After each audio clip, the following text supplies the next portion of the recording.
지 혼자서 그런 거 못 하잖아요. 혼자서 열정을 갖자 이런 거 못 하잖아요. 뭐가 있어야 열정을 갖지. 열정이 생기는 거니까. 그쵸 그쵸? 감정은 혼자서 못 하는 게 놀라운 거예요. 혼자서 못 해요. 슬픈 감정이 들었을 때 혼자서 없애야지 안 없애져요. 왜 그런 거 있잖아요. 그만 우울하자 생각하면 우울해지죠.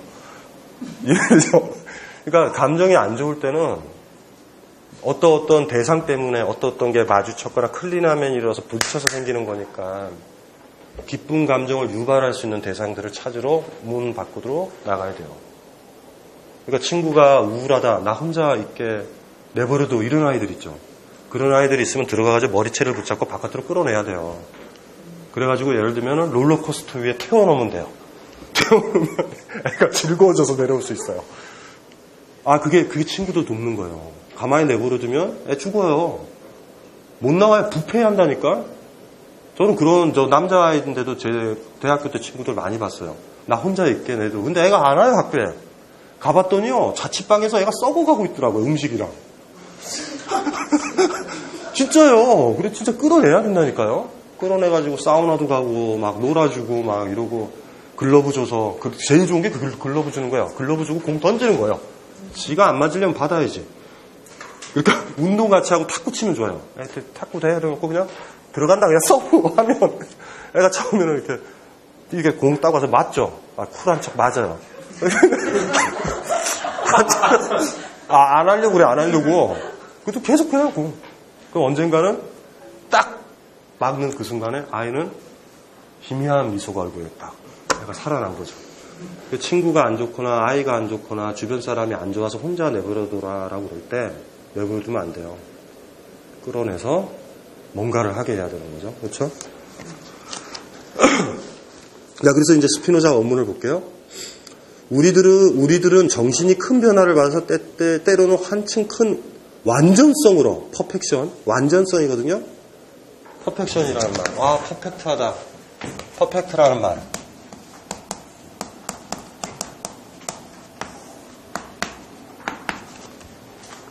사랑의 기초적인 감정 중에 하나죠. 아니죠. 우리가 타인을 만났을 때 어떤 사람이 매력적인 이유는 뭐냐면 그 사람을 만났을 때 내가 과거보다 더 완전해진다는 느낌은 굉장히 중요한 거예요. 완전해진다, 완벽해진다라는 느낌 있죠. 그런 사람 있죠. 그런 사람들 만나면 매력적이죠. 그러니까 그 사람을 만나니까 내가 거꾸로 말하면 그 사람을 만났더니 지금까지 내가 불완전했다라고 느끼는 것 같은 거예요. 불완전했구나. 나는 완전했다라고 생각했는데 그 사람을 만나보니 조각난 퍼즐이에요. 조각난 퍼즐. 둥그런 퍼즐인 줄 알았더니 딱 봤더니 그 사람이 그 자리를 끼워주지 않으면 원만하지도 않고 완전하지도 않은 거. 그러니까 어떤 사람은 이런 거예요. 두 가지 경우죠. 큰 완전성으로 느껴져요. 또 한편으로는 작은 완전성으로. 이 수동, 패션이죠. 그래서 저는 그냥 이게 패션, 정념이라고 해야 되는데 수동이라고 그냥 그렇게 부르는 게 나아요. 이 수동이 우리들에게 기쁨과 슬픔의 정서를 설명해 준다. 기쁨은 정신이 더 큰 완전성으로 이행하는 수동으로, 슬픔은 정신이 더 작은 완전성으로 이행하는 수동이다. 그러니까 어떤 인간을 만났을 때 작아지고 쪼그라들고 보잘것 없어지는 게 슬픔이고 더 커지고 더 완전해진다는 게 기쁨이죠. 자, 이제 이거 됐고요. 정신이. 그 다음에 보면 정신과 신체에 동시에 관계되는 기쁨의 정서가 쾌감이고 유쾌함이에요. 슬픔의 정서는 고통과 우울함이죠. 그러니까 같은 계열이에요. 그러니까 정신과 신체가 동시에 관계됐었을 때는 유쾌함이나 우울함 이렇게 쓰는 거예요.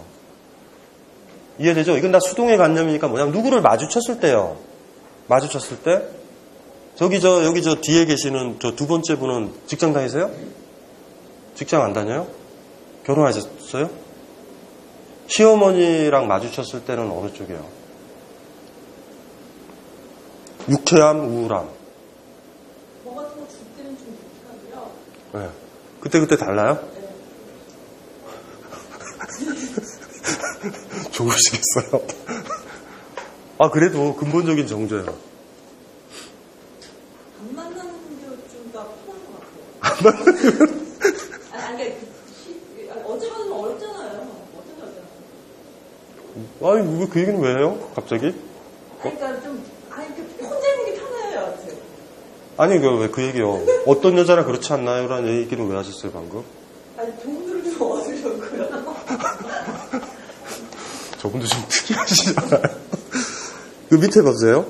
인간의 활동 중 능동적인 것이 액션이라면 수동적인 것이 패션이죠. 액션, 패션.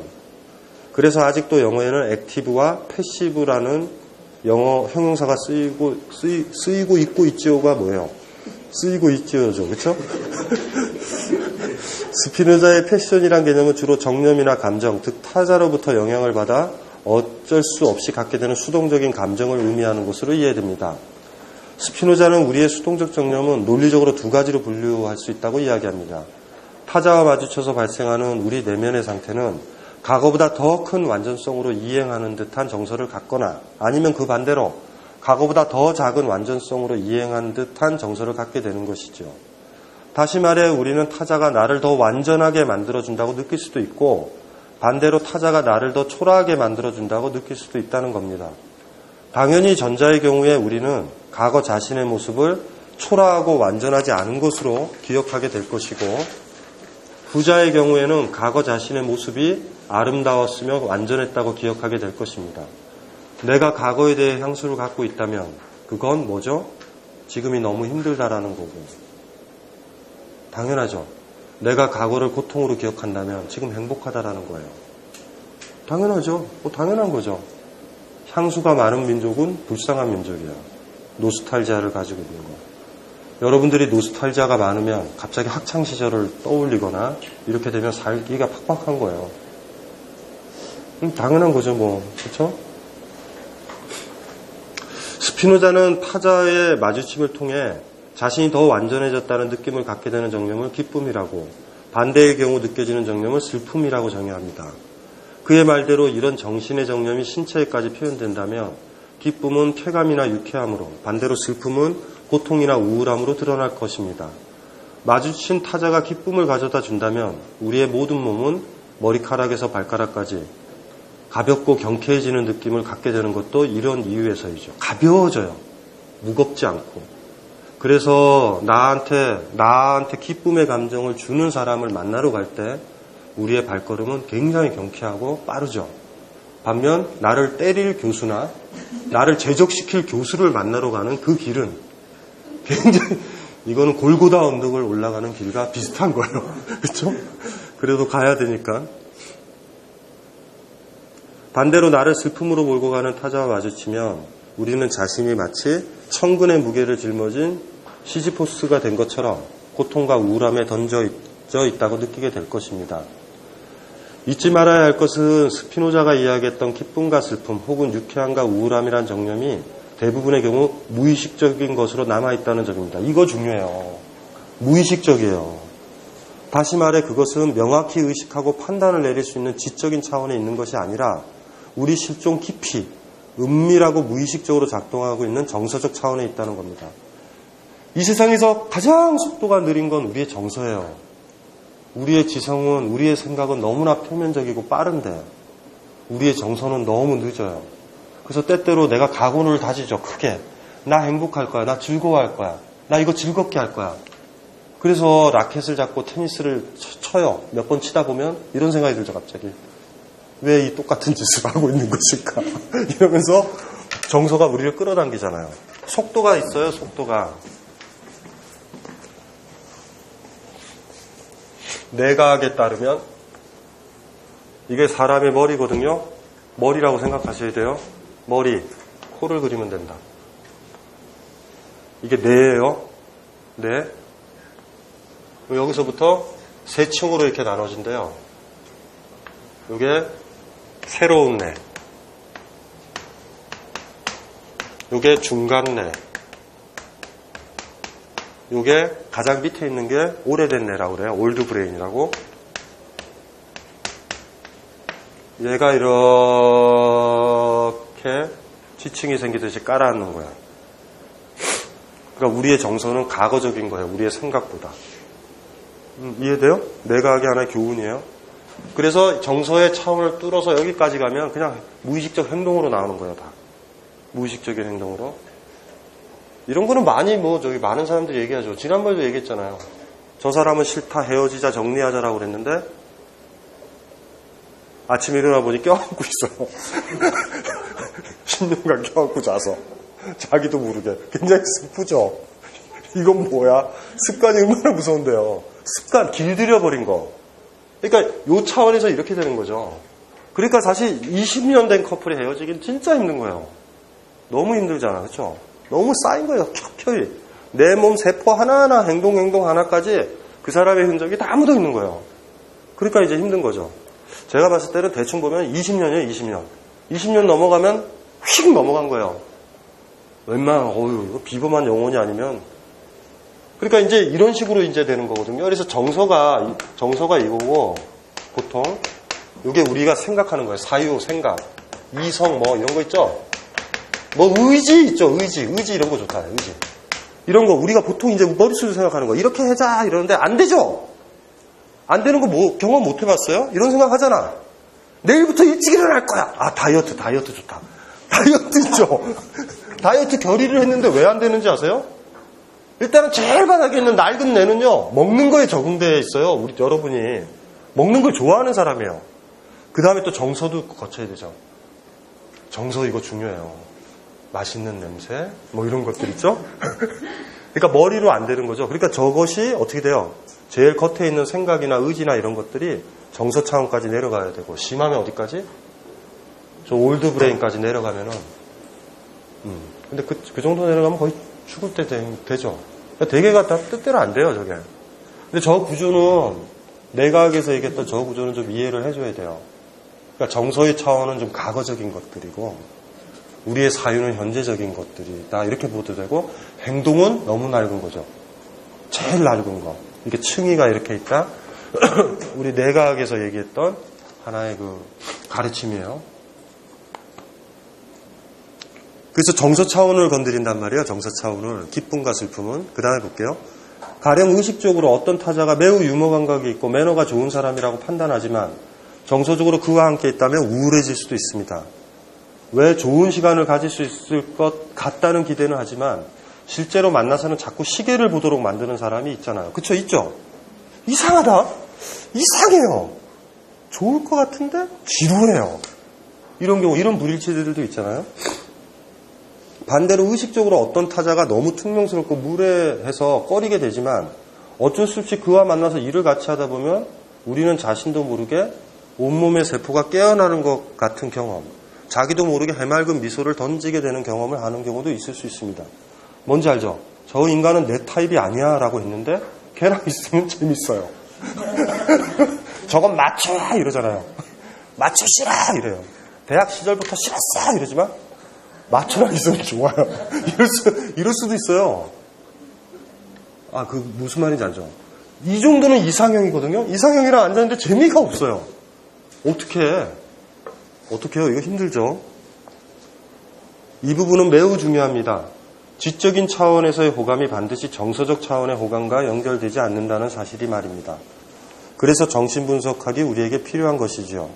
바로 지적인 차원과 정서적인 차원 사이의 불일치와 정서적 차원에서의 마음의 행동을 해명하려고 했던 학문이 정신분석이니까요. 정신분석학은 이거예요. 그래서 이 정서적 차원을 무의식적 차원이라고 그러고 지적 차원을 의식 차원이라고 그러는 거예요. 어려운 얘기도 아니에요.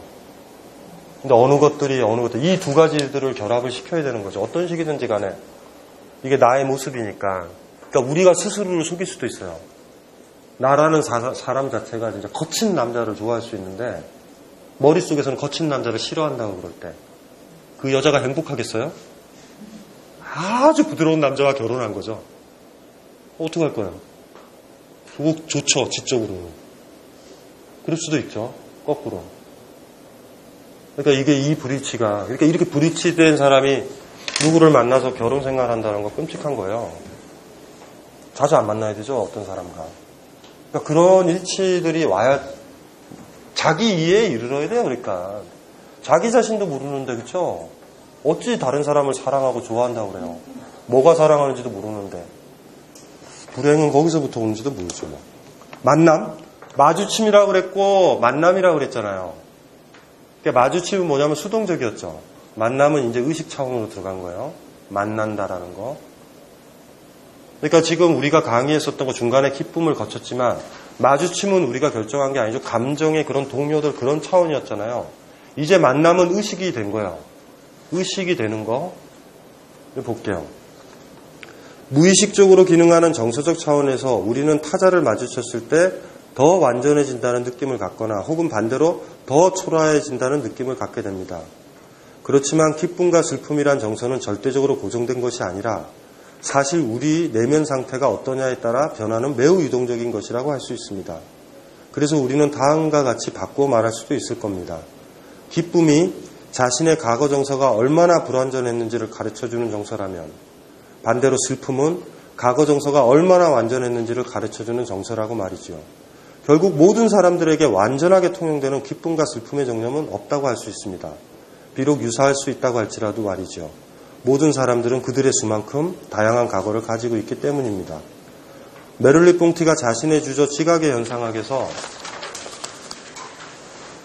나는 헤겔의 말처럼 존재 속의 구멍이 아니라 만들어졌지만 파괴될 수도 있는 함몰이자 주름이다 라고 말했던 것도 이런 이유에서일 겁니다. 다시 말해 나는 존재 속의 구멍, 즉 무와 같은 백지 상태가 아니라 무엇인가 과거의 흔적과 주름을 가지고 있는 존재라는 겁니다. 당연히 폭력적인 부모 밑에서 자란 사람은 폭력적이지 않은 사람을 만나면 쉽게 기쁨을 느끼게 될 겁니다. 불행이에요, 이게. 그래서 그 사람이 그닥 자기한테 힘은 안 주는데 사랑에 빠질 수 있어요. 부모 때문에. 이런 경우 있어요. 이거 불행이죠. 진짜 불행해요. 이것도 중요하고요. 반대로 너무나 자상한 부모와 유년 시절을 보낸 사람이 타인으로부터 기쁨을 얻으려면 무척 힘든 일이죠. 이 경우 자식을 사랑에 빠지지 못하도록 만든 주범은 너무나 다정다감한 부모라고 할 수 있을 겁니다. 아이러니한 일이지만 부모가 자식을 빨리 독립시키고 싶다면 못 살게 구는 것이 왜요? 가장 빠른 일일 겁니다. 슬픔을 느낄 정도로 자식을 괴롭히면 자식은 웬만한 사람을 만나도 금방 쾌활한 삶을 경험할 테니까. 이건 맞아요. 대신 슬픈 거예요. 묻지도 따지지도 않고 지금보다 아니까 대충 만나니까 나중에 자기 자신과 맞는 영속적인 기쁨을 주는 사람을 만날 가능성이 없어지죠. 그러니까 이렇게 부모한테 학대받고 이런 사람들이 자꾸 헤어지고 이혼하고 이러는 거예요. 그러니까 이게 사실은 어떻게 보면 빨리 독립을 시키는데 애를 불안하게 만들고, 제가 그분 얘기를 많이 했는데 지금 40대인데 굉장히 예쁜 분인데 저한테 청첩장까지 보내고 결혼하기 전날 저한테 전화를 해서 결혼 안 하겠다고 한 젊은 디자이너가 한 분 있었거든요. 매력적이에요. 예쁘고. 왜 그럴까? 그랬더니 나중에 그분이 사실은 그렇잖아요. 청첩장까지 돌리고 결혼 취소하면 이혼이랑 같아요. 흥행에 지장이 많죠. 흥행이라 하면 부조금을 얘기하는 거예요. 다음 결혼식은 마치 2번 결혼하는 것 같은 느낌들이 있단 말이에요. 이게. 나중에 봤더니 이분이요. 자기 어머니의 시집을 가져온 거예요. 그 여자분 디자이너의 어머니가 시인이에요. 매번 그래서 이분은 근무를 끝나고 남자를 만나기보다 친구를 만나기보다 어머니를 만나고 어머니랑 산책을 해요. 이야기를 하면서. 인생을 이야기하고 자연을 이야기하고 삶을 이야기하는 거죠. 어떤 남자가 그 역할을 해줄까? 어머니가 왼수인 거죠. 그래 어머니가 준 시집을 봤는데 감수성도 예민하시더라고요. 어휘들은 날 같지만 어쩔 수 없이 굉장히 민감한 분이에요. 그러니 그렇게 있죠. 뭔지 알죠? 딸의 아픈 데를 이렇게 건드려 주니까. 대신 후회는 하셔야 돼요. 아, 나 때문에 얘가 빨리 독립을 못한다 이러지만 딸이 독립했었을 땐 진짜로 행복한 독립이라는 건 확실하죠. 이해되죠? 어머니를 떠날 정도라면 굉장한 사랑을 한 거죠. 그래서 이렇게 인생이 다 장단점이 있어요. 자식을 빨리 독립시키려면 애를 괴롭히는 거죠. 뭐 만날 때마다 어머니가 막 꽁침을 막 놔도 돼요. 밥에다 약 타고. 이런 애가 불안해서 사는 게 빨리 나가요. 밥에다 약만 안 타도 그 사람이가 살아, 그죠? 그거 가지고 못 살잖아. 그렇게 해서 빨리 내보내는 것도 있고, 너무 사랑을 해주면 아이가 웬만한 사람들에서 기쁨을 못 느끼죠. 그렇죠? 갑자기 김호준 씨가 생각난다. 김호준 씨가 여행을 갔는데 부모님이 이사를 가거든요. 뭔지 알죠? 그때 청년 김호준이라는 사람이 느낌은 어땠을까요? 부모를 빨리 찾아야 되죠, 일단. 위험하죠. 김호준 씨가 빨리 결혼을 한다고요. 그래서 이혼하셨잖아요. 그게 어쩌면 부모님이 그때 이사를 가셔가지고 생기는 문제일지도 몰라요. 이게 아이러니한 거예요. 잘 생각을 해보셔야 돼요. 우리의 정서라는 건 아까도 얘기했지만 과거적이라고 그랬잖아요. 그러니까 누구를 만나서 기쁘다라는 건 내 과거 역사에 비해서 상대적일 수 있다고요. 그러니까 그게 장단점이 다 있는 거죠. 늦게 결혼한 사람 있죠. 늦게 결혼한 사람을 보고 여러분들은 불행하다고 생각하지 마세요. 불행할까요? 다른 관계를 안 가져도 지금 충분히 행복할 수도 있는 거예요, 그 사람은. 그러니까 그런 분들 대부분 40까지 결혼한 사람 보면 얼굴이 해맑죠. 나름 살만하다라는 거예요, 지금. 부모님이랑 같이 사는 게. 이 잡듯이 잡아봐요. 웬만하면은, 그쵸? 웬만하면은 그냥 나가죠. 기회만 주어지면. 지속적인 마주침을 통해 우리는 기쁨이나 슬픔을 갖게 됩니다. 만약 한 번의 마주침으로 끝난다면 우리는 기쁨과 슬픔의 정념에 그렇게 강하게 휘둘리지 않을 겁니다. 오직 지속적인 마주침일 때 기쁨과 슬픔의 정념은 매우 강하게 우리를 사로잡게 될 것입니다. 어느 순간 우리는 무의식적인 정념, 그러니까 정서적 차원과 신체적 차원에서 작동했던 정념을 의식하는 순간이 찾아옵니다. 바로 이럴 때 드디어 사랑이란 감정이 명확해지는 것이죠. 물론 사랑이란 감정은 기쁨이란 무의식적 정서와 밀접한 연관이 있는 겁니다. 그래서 스피노자도 사랑을 다음과 같이 정의할 수 있었던 것이죠. 사랑은 외부 원인의 관념을 동반하는 기쁨이다. 사랑하는 자는 필연적으로 사랑하는 대상을 계속 소유하고 유지하고자 한다. 당연하죠? 나의 기쁨을 유지하려고. 그 사람이 나로 하여금 기쁨을 줬으니 그 사람을 데리고 있는 거죠. 이게 사랑의 관념이다라고 정의를 내리는 거예요. 에티카 3부에서 나오는 거죠. 처음에 기쁨과 슬픔을 얘기를 하고 대상이 명확하게 외부 대상이 누구다. 그 남자의 얼굴이나 그 여자의 얼굴이 그려지거나 그 개의 얼굴이 그려지든가 뭐 하던가 그 관념을 수반하는 거예요. 그러면 이제 사랑이라고 그러는 거죠. 외부 원인의 관념이란 표현으로 스피노자는 사랑의 감정이 의식 차원에서 진행된다는 것을 밝히고 있습니다. 관념이라고 그랬죠. 그렇습니다. 이제 명확하게 나에게 기쁨을 주는 타자를 의식하게 된 것입니다. 처음에 이래요. 나 5사람이랑 모여있어. 기뻐. 근데 이게 어디서 오는지 몰라요, 사실은. 그래서 나랑 5사람 만났잖아요. 4사람 만나도 여전히 기뻐. 뭔지 알죠? 3사람 만나도 기뻐요. 근데 또 4사람 만났는데 슬퍼. 뭔지 알죠? 이렇게. 그 한 놈이에요. 그 한 놈이 포인트예요, 지금. 근데 몰라요, 잘. 오늘은 좀 회의가 안 좋았네? 그냥 이럴 수도 있어. 이해돼요? 5명이 중요한 게 아니에요. 1명이 중요했거든요. 그러니까 얘를 껴서 3명이 되면 여전히 기뻐요. 더 기쁠 거야, 아마. 오늘은 회의가 잘 된 것 같아. 얘를 포함해서 2명이서 회의를 했더니 더 잘 돼요. 다 빼고 얘랑만 만났더니 회의는 더 잘 되죠. 근데 얘가 빠지고 나머지 4명이랑 회의를 했더니 재미가 없어요. 이게 좀 무의식적으로 나온단 말이에요. 여러분들 어떤 모임 갔을 때 그런 거 친구들이랑 모였거나 있죠? 그때는 무의식적 차원에서 움직여요. 이렇게 막 몸 차원, 세포 차원, 정서 차원에서 움직이다가 의식이 되는 거죠. 어떻게? 그놈이다. 그놈이다, 바로. 마치, 그쵸? 살인의 추억처럼. 바로 그놈이다. 이렇게 명확하게 잡힐 때 스피노자 뭐라고 그랬어요? 외부 대상의 관념을 가졌을 때 사랑이다라고 그랬잖아요. 이제 사랑이라는 걸 느낀 거죠. 저놈인 거예요. 아니면 전연인 거죠. 저놈은 괜찮고 전연은 나쁜가요? 왠지 좀. 아니, 나쁘다는 게 아니라 익숙지 않다. 익숙지 않다. 그거, 이런 거 많이 써야 돼요. 적극적으로. 그러게요. 적극적으로. 좋은 표현이죠? 그렇죠. 예를 들어 여럿이 모여 모임을 가질 때 혹은 여럿이 공동 프로젝트를 할 때 우리는 기쁨의 정서를 갖고 있을 수 있습니다. 그렇지만 우리는 의식적으로 이런 기쁨이 어디로부터 유래한 것인지 알지는 못합니다. 어느 순간 공동 작업을 하던 어떤 사람이 개인적 사정으로 참여하지 않을 때 지금까지 즐거웠던 일들이 일순간 무의미한 일이라고 느껴질 수도 있습니다. 바로 이 순간 우리는 그 사람이 나에게 기쁨의 정서를 주었던 원인이라는 것을 자각하게 됩니다. 이제 자신에게 기쁨을 주는 원인을 명확히 의식했다면 우리는 그 원인을 계속 가지려고 노력할 겁니다. 바로 이때 우리는 의식적으로 결정할 수 없는 마주침의 상태가 아니라 의식적으로 마주치려는 노력, 즉 만남의 노력을 하게 됩니다. 어떤 점에서 의식적으로 이루어지는 만남은 일종의 실험이라고도 할 수 있을 겁니다. 만나는 시간을 통해 우리는 의식적이든 무의식적이든 그가 자신에게 기쁨을 가져다준 진정한 원인인지 그렇지 않은지를 실험하기 때문이죠. 그 사람한테로 집중해도 이제 문제는 복잡해져요. 애가 저기 있는 스님처럼 머리를 깎고 오니까 슬퍼질 수도 있죠. 머리 스타일이 문제일 수도 있어요. 원인이.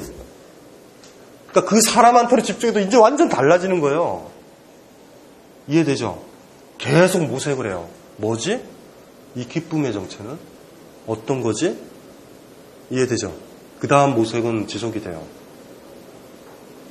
지속적으로. 이래서 어쨌든 사랑이라는 건 시작되는 거예요. 자, 정리를 하면 단순하죠? 내가 의도하지 않지만 클린하면처럼 마주침이 있어야 돼요. 마주침이 벌어지는데 마주침의 핵심적인 기원이 뭐라고요? 감정의 동요. 감정의 동요가 없으면 마주침은 없는 거예요. 그 감정의 동요를 스피노자에 따르면 기쁨 아니면 슬픔이 있죠. 근데 막연하단 말이에요. 이게 무엇이 기쁨인지. 그렇다가 어쨌든지 간에 어떤 인간이거나 어떤 부분이거나 어떤 부위일 수도 있어요. 어떤 분위기일 수도 있어. 사실은 그 사람이랑 만나서 기뻤는데 중요한 건 카페 분위기가 나를 기쁘게 했을 수도 있단 말이에요. 이해되죠? 다른 곳에서 만났더니 기쁘지 않은 거예요. 그럼 여러분들은 사실 카페를 사랑하고 있는 거예요. 카페 주인이 돼야 돼요. 이제는. 그럴 수도 있죠. 뭔지 알죠? 그러니까 그런 모색을 해서 명확한 관념이 생긴다라고 하더라도 그건 오류에 빠질 수 있거든요. 그래서 의식 차원에서 먼저 프로포즈를 하기가 힘들다고. 도대체 이 정서 저게 맞는지 뭔지 모르죠. 그 확신이 딱 들었을 때 아마 이야기를 할 거예요. 난 널 사랑한다고. 그러니까 이제 다양한 모색을 해봐야죠. 이 카페에서도 만나보고 술집에서도 만나보죠. 이해되죠? 영화관에서도 만나보고 바닷가에서도 만나봐야 돼요. 그놈이다, 그년이다요. 이제는 만나려고 하죠. 만나려고 하는 이유는 실험의 성격이 있기 전에 걔를 만나면 기쁘다라는 걸 알고 있는 거예요. 스피노자의 정의처럼 사랑은 외부 원인의 관념을 동반하는 기쁨이에요. 이 관념이 정확하게 맞는지 안 맞는지는 아직은 몰라요. 사랑하는 자는 필연적으로 사랑하는 대상을 계속 소유하고 유지하고자 한다. 스피노자도 그렇게 얘기하죠. 사랑은 자기 사랑이라고요. 나의 기쁨을 지키겠다라는. 그 사람을 데리고 있어야 내가 기쁘니까 내 기쁨을 지키겠다라는 의지. 그렇기 때문에 내가 기쁨이 안 되면 그 대상은 쓰레기처럼 버려도 되는 거예요. 원칙적으로. 비극적이게도. 잘못 파악할 수도 있어요. 잘못 파악할 수도 있었어요. 포인트가 내가 그 사람한테 사랑에 빠졌던 건 다른 거일 수도 있어요. 그 사람의 어떤 변할 수 있는 어떤 측면일 수도 있었던 거예요. 그러다 보니 시간이 지나서 그 면이 없어지는 거죠. 어쩌면 이걸 알아도 되죠, 우리가. 어떤 남자가 여러분들을 매력적으로 생각할 때 그 매력적으로 생각하는 건 여러분의 영혼이 아닐 수도 있어요. 어드렁니일 수도 있어요, 사실은. 근데 그걸 바로잡겠다고 교정을 하는 순간 끝나는 거죠. 스스로 자학에 빠지죠. 뭐지? 뭐가 잘못된 거지? 크게 잘못된 거죠. 근데 거꾸로 그걸 안다면 와, 사람 하나 가지고 놀 수 있다. 그렇죠? 왜 못 놀아요? 놀지. 그 요소가 뭔지 아는데. 내가 가지고 있는 저 사람이 좋아했던, 저 사람이 나를 통해서 기쁨을 얻었었던 그 핵심에 대해서 아는데.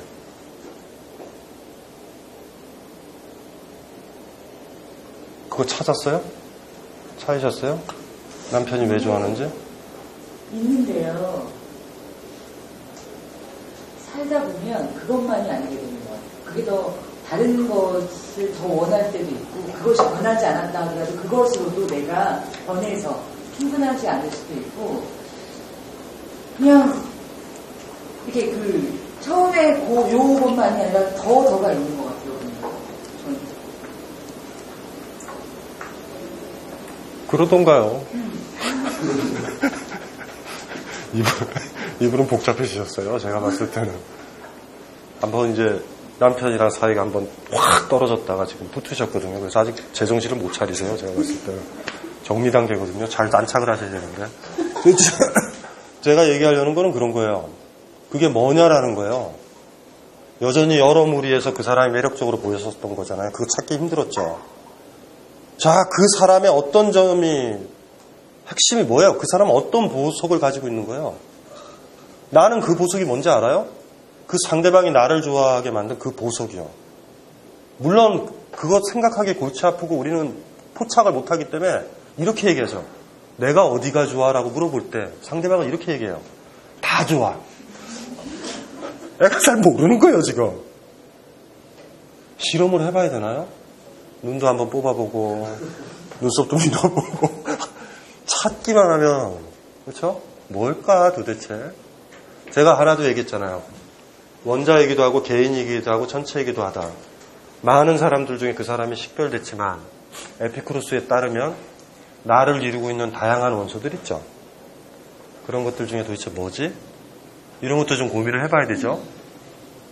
왜냐하면 이것도 중요한 거일지도 몰라요. 어쩌면. 그게 우리도 모르게 예? 그런 걸 꼭 찾아야 되냐고요?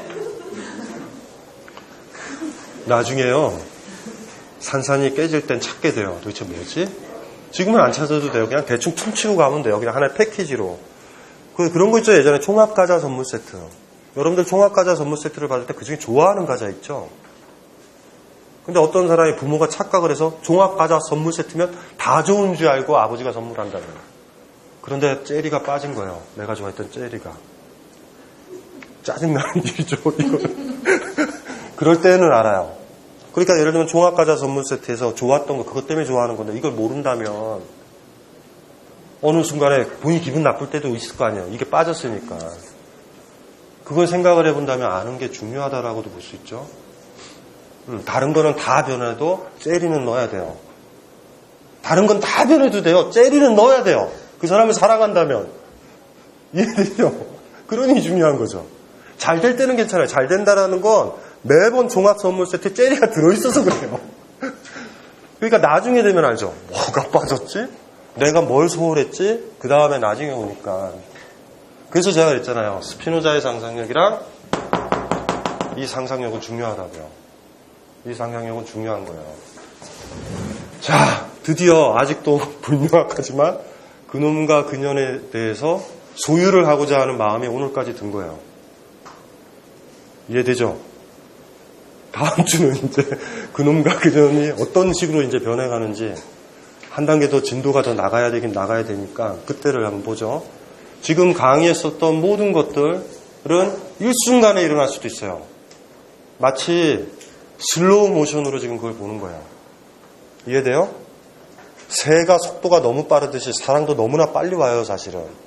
근데 우리가 10주 동안 이거를 슬로우 모션으로 보는 거예요. 잘 보면은 뭔가가 보이겠죠? 중요한 부분들. 여러분들은 각자가 그걸 잡아내는 거예요. 어쨌든 사랑은 시작된 거예요. 이제 사랑이 시작된 만큼 불길한 예감도 슬슬 우리한테 몰려들죠. 도대체 뭐지? 왜냐면 우리는 아직 사랑의 정체를 모르기 때문에 불안한 거야. 모르니까. 도대체 뭐지? 이거. 다음 주에 뵐게요. 그래, 행복하게 잘 지내세요. 네.